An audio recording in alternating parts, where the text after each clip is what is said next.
At 9:07 in the morning on June 14th, 2025, a Mexican warship was less than 12 minutes away from ramming an American cruise ship full of retirees. In those 12 minutes, no missiles would fly and no shots would hit steel. No one would declare war, but orders would clash, warnings would be ignored, and physics would quietly take control.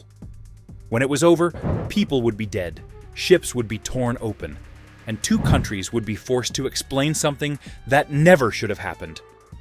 On one side was the motor vessel Solstice of Days, a giant retirement cruise ship built for slow walks, buffets, and sunsets. On the other side was the warship Guerrero, a Mexican Navy patrol frigate coming off a hard tour against cartel boats, carrying fresh scars and strict new orders. Both ships were in the same blue water of the Yucatan Channel. Both believed they were doing the right thing. Both were sure the other vessel would move. Neither understood how close they already were to impact, and it all started on a morning that still looked perfect. Impact. At 9 hours, 16 minutes, and 32 seconds, the Guerrero's bow struck the port quarter of the Solstice of Days. The sound inside both ships was a deep, violent tearing. Structural frames buckled, plates deformed. For those closest to the site of impact, it felt less like a hit and more like the ship itself had been suddenly broken underfoot. The Guerrero's reinforced bow punched into the Solstice's hull several meters above and below the waterline. Cabins in the path of the strike were crushed or opened to the sea in an instant. Partitions and fittings became fragmentation. People who had been sitting or standing in the wrong place at that second had no chance. 9 passengers died during the impact and immediate aftermath. Many others were thrown against walls, floors, or furniture as the ship shuddered. The Solstice rolled briefly to port as water flooded into the opened compartments. Automatic watertight doors began closing within seconds, isolating the damaged sections. Pumps engaged to slow the flooding rate. Damage control teams moved quickly to assess the hull breach, secure failing lines, and report on stability. A fire broke out in one galley from ruptured equipment, but was rapidly suppressed by the automatic systems and responding crew. Smoke alarms, sprinklers, and sealed ventilation limited its spread. The Guerrero's bow structure crumpled backward from the impact. What had been framed internally as controlled pressure had, in practice, become an uncontrolled strike against a vessel many times its effective mass. Both ships were still afloat, but the illusion of safety was gone. The first hours. In the minutes immediately following the collision, the Solstice of Days functioned on training and instinct. Crew members began mustering passengers away from the damaged zones, directing them to safer interior areas and stairwells. The ship's medical staff opened all treatment bays. Lounges and theaters became triage centers with improvised beds and equipment. Volunteer passengers with medical experience identified themselves and were put to work. They helped check airways, control bleeding, immobilize limbs, and comfort the severely shaken. Casualties were logged and prioritized. Several were in critical condition with head injuries, chest trauma, or internal bleeding. Many more suffered broken bones, cuts, or shock. Hundreds were uninjured but frightened. On the Guerrero, recognition of the gravity of what had occurred replaced any thought of further enforcement. Lifeboats were launched with their own medics and equipment. Under international maritime law and basic human responsibility, their role shifted instantly to assistance. Medics from the Guerrero boarded the Solstice to support ongoing triage. They worked alongside United States crew, treating the same passengers their ship had just harmed. The tension between uniforms and consequences never fully left the air, but it did not stop the work. Approximately 46 minutes after impact, a United States Coast Guard surveillance aircraft reached the scene, relaying imagery and status reports. Not long afterward, a United States Navy destroyer closed in. Helicopters brought additional medical teams, blood products, and gear needed to stabilize the worst cases and prepare some for evacuation. The Solstice, though heavily damaged, remained stable enough to avoid immediate abandonment. Flooding was contained. Power was preserved in most sections. Command and control on the bridge held. The crisis had shifted from survival of the ship to survival of the people on board. But how did this happen? 90 seconds. At roughly 9 hours, 14 minutes, the Guerrero committed to its path. Her bow angled toward the Solstice of Days, with the intention of forcing a reaction and demonstrating control. On paper, with perfect timing and sufficient separation, the maneuver might have resulted in an intimidating pass.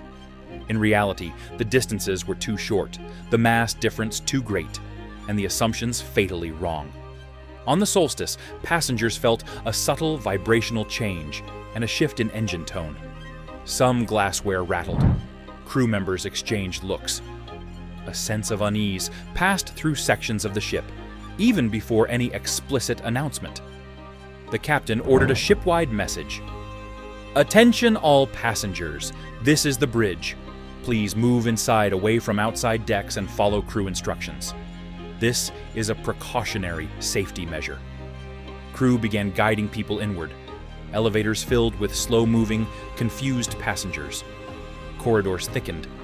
The very demographic that made this ship vulnerable also made rapid evacuation nearly impossible.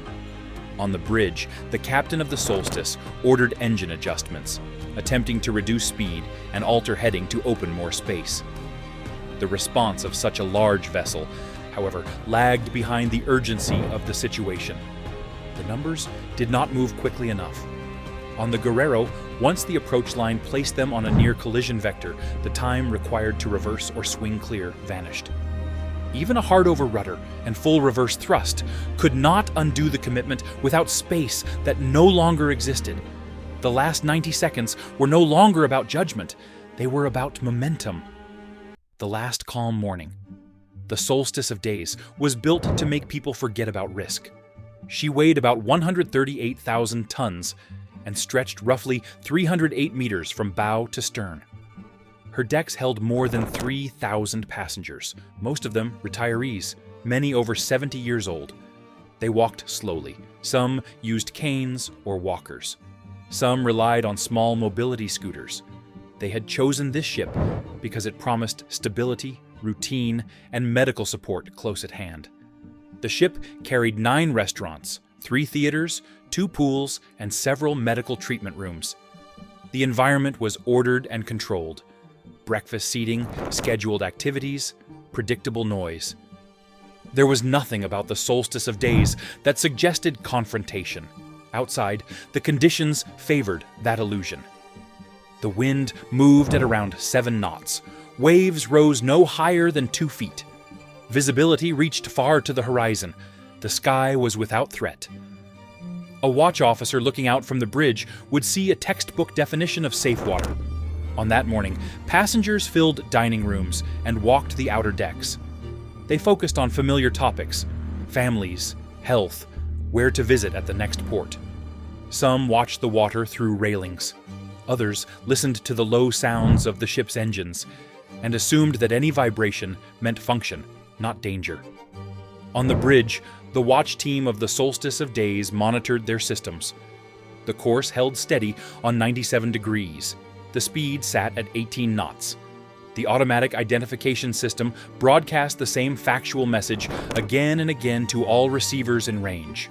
Solstice of Days, civilian passenger vessel, United States flag, declared route, no restrictions. The ship was exactly where its voyage plan said it would be. For the crew, this was routine. They did not consider themselves part of someone else's security problem. On the Guerrero, that same ocean looked very different. 2 maps, 1 ocean. The Guerrero, on the other hand, was not a cruise liner. She was about 110 meters long, built with reinforced steel, and equipped with surveillance radar, targeting sensors, and encrypted communications. She carried more than 100 sailors and Marines. Her mission at that time was not escort, but enforcement. 1 week earlier, the Guerrero had engaged suspected cartel boats in a night operation that left 4 Marines wounded. Investigations into that encounter focused not on whether they had been too aggressive, but on whether they had been aggressive enough. The message that came down afterward was simple: do not be fooled, do not be slow, and do not let suspect vessels move through designated corridors unchallenged. The Guerrero's navigation systems showed a layered view of the Yucatan Channel. Standard charts were overlaid with interdiction zones and risk routes based on recent intelligence. One of those routes crossed directly through the area now occupied by the Solstice of Days. When the Solstice appeared on Guerrero's radar, the computer evaluated its course and speed within this threat model. It saw a very large vessel moving along a pattern that recent briefings associated with smuggling decoys. The automatic identification system data, identifying it as a civilian passenger ship, was present, but in the Guerrero's software hierarchy, that alone was no longer enough. The contact was tagged automatically, unconfirmed large vessel. That tag did not label it hostile, but it did label it uncertain, in a context where uncertainty had been redefined as danger. On the Solstice of Days, the same sea looked clean, open, and lawful. On the Guerrero, it looked full of possible traps. Neither view was entirely wrong on its own. Both were incomplete. First contact without connection. The captain of the Solstice of Days had over 2 decades of maritime experience. He had learned that the best way to avoid danger at sea was clear communication. When the warship's trajectory began closing in on their path, he ordered a routine radio transmission on the international hailing frequency, calmly identifying his ship, speed, course, and intent to pass safely. There was no reply. He waited, then repeated the message with more detail, emphasizing that the vessel was a civilian cruise ship carrying thousands of elderly passengers. Again, silence. At sea, silence isn't neutral. It can mean interference, malfunction, or worse, deliberate dismissal. On the Guerrero, the crew was processing multiple encrypted signals and intelligence feeds. The Solstice's call came through but didn't take priority. Their system had already flagged the ship as a potential threat, and their orders were clear act quickly, verify nothing by assumption. The context shaped the response more than the message itself. The Solstice's captain, now increasingly concerned, sent a third message. He stressed the number of civilians on board and asked the warship to veer to starboard to maintain safe passing distance. This time, the reply came. Short, stern, and procedural. The cruise ship was ordered to slow down and prepare for boarding. On the Guerrero, that tone matched standard protocol for intercepting suspicious vessels. From their perspective, the cruise ship had entered a zone associated with cartel traffic, and the lack of early compliance only deepened their suspicion. What they heard was a potential smuggler refusing to yield. But to the Solstice's crew, this sounded like an unjustified and aggressive maneuver by a foreign warship attempting to detain a lawful passenger vessel in international waters. There was no clear threat, no justification, and no legal precedent for such an action. The Solstice maintained course for the moment, as required for a vessel with right-of-way, but the captain quietly began preparing his crew for evasive measures. 2 ships had finally made contact, but what passed between them wasn't understanding, it was doubt. The geometry of misinterpretation. While the exchange hardened attitudes, the physics did their own work. The Solstice of Days was a massive body. At 18 knots, her momentum was immense. Bringing her to a stop or swinging her through a wide turn would take minutes and long distances. Even at full rudder and reduced throttle, she could not move like a small vessel. The Guerrero was smaller and more responsive. She could maneuver sharply over shorter distances. In the minds of her officers, that agility, combined with their authority, made controlled physical pressure a tool they could use. Their doctrine included a maneuver known as controlled vessel contact, close, signal. Then, if necessary, make light contact near the stern or along the side of a non-compliant target to force compliance without catastrophic damage. It had been developed for fast boats, trawlers, and small freighters. It had never been meant for contact with a ship as large as the Solstice. As the distance closed, the Solstice's collision avoidance systems recalculated. The projected closest point of approach shrank to a dangerous figure. Visual range confirmed that the Guerrero was not altering enough to pass clear. The captain of the Solstice sounded 5 short blasts on the horn, the recognized international danger signal, indicating doubt and immediate risk. On the Guerrero, this was interpreted through a lens darkened by recent conflict. The signal was not heard as a plea for evasive action, but as defiance. Their decision was to close further and enforce their order. Regulations of the sea said one thing. Their orders and assumptions said another. The gap between those two sets of rules narrowed along with the water between steel hulls. See, this kind of incident stays buried unless people engage. So if you're watching, like the video to keep it visible. Subscribe to dig deeper into stories that reshape understanding. And tell us in the comments who should have acted first. Evidence without argument. Investigation did not wait for morning. It could not. Maritime disaster allows no pause between consequence and accounting. The Solstice's voyage data recorder held continuous records of speed, heading, system alarms, and bridge audio. The Guerrero's systems contained their own logs, radar tracks, classification tags, helm orders, and communications with Naval Command. Satellite tracking data from multiple sources showed both ships' positions and courses in the hours before impact. Passenger videos captured visual confirmation feed, relative positions, warning horn signals, and the collision itself. When investigators placed these records in timeline order, the chain became clear. The Solstice of Days had been broadcasting correct identity and route from the start. The Guerrero had flagged the ship as unconfirmed despite these signals, based on a high-threat posture and intelligence overlays. Radio calls from the Solstice were delayed in response or not fully processed aboard the Guerrero. The boarding order was issued against a lawful civilian passenger ship in international waters without sufficient cause. The decision to execute a close contact maneuver was made without adequately accounting for the mass difference and limited room for error. There was no evidence of hostile intent by the cruise ship. There was no evidence of a deliberate attack by the Guerrero. There was extensive evidence of misinterpretation, overconfidence in rules written for different scenarios, and failure to de-escalate when the other ship clearly identified itself.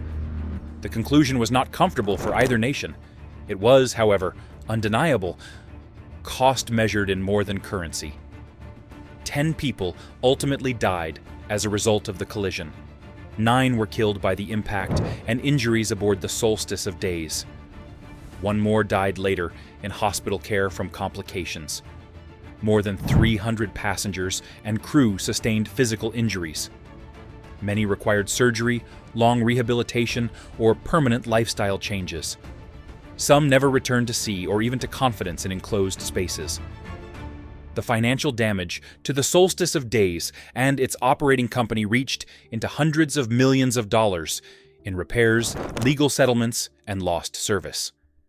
The Guerrero required extensive reconstruction and faced internal, legal, and disciplinary review. Yet the more serious cost could not be contained in ledgers. Families who had sent parents and grandparents on a safe cruise now lived with the knowledge that they had died or been maimed in an avoidable incident. Crew members whose actions had saved lives also carried memories of bodies, alarms, and confusion. Sailors on the Guerrero, some of whom had simply followed the orders and threat models given to them, now understood that their ship had become the instrument of civilian deaths. The damage spread into trust. Trust between navies and commercial fleets. Trust between governments managing shared waters. Trust among passengers, who had once believed that risk at sea came only from weather or mechanical failure, not from those sworn to protect. The reckoning and the revision. Public statements were careful. Internal assessments were not. International maritime organizations, naval commands, and civilian shipping representatives convened joint reviews. The findings focused not on assigning a label of villain, but on identifying systemic failures that had made such an outcome possible. Several changes followed. Warships operating near established crews. Routes were required to treat clearly broadcasting large passenger ships as protected traffic, unless there was concrete, corroborated evidence of hostile use. Identity signals and declared manifests regained weight in classification decisions that had drifted too far into automated suspicion. Boarding threats against large passenger vessels in international waters now demanded multiple confirmed indicators of illegality and explicit higher-level authorization. A single risk, overlay, or vague intelligence note would no longer be enough. Target classification software on patrol ships was updated to better account for displacement, route history, and consistency of automatic identification system data. A heavily instrumented, trackable cruise ship following its public schedule would not be easily recast as a ghost or decoy.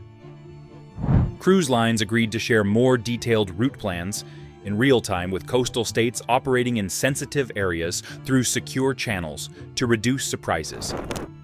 Training programs in multiple navies began to emphasize that strict rules of engagement cannot replace judgment, and that misreading a compliant ship as a threat can carry strategic and moral consequences equal to misreading a threat as compliant. For those directly involved, these policy changes did not erase what had happened. They were, at best, the minimum owed. The water forgives quickly, history forgives slower, and steel simply remembers the shape of impact. If this story moved you, leave a comment. Your voice helps the memory stay alive. For more true stories told with care and clarity, subscribe and like this video.